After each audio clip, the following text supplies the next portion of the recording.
Leo tarehe 8 mwezi wa 3 2026 ni siku ya kina mama duniani.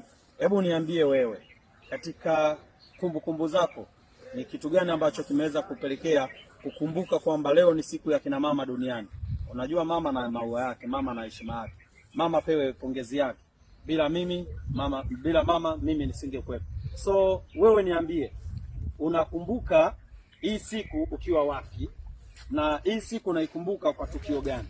Mimi binafsi kupitia Simba kutoroka mechi tarehe 8 mwezi wa 3 2025 imenifanya nikumbuke kumbe kuna sikukuu ya wanawake duniani, sikukuu ya kina mama duniani. So mimi kupitia ile tukio mpaka leo Simba ametimiza mwaka mmoja toka amekimbia mechi. Yaani leo ndo anniversary yao, leo ndo happy birthday yao. Je, wewe unakumbuka hii siku ukiwa wapi? Unakumbuka hii siku kwenye tukio gani muhimu? Mimi yangu ni hayo. Wewe je? Shusha komenti zako turuke pamoja.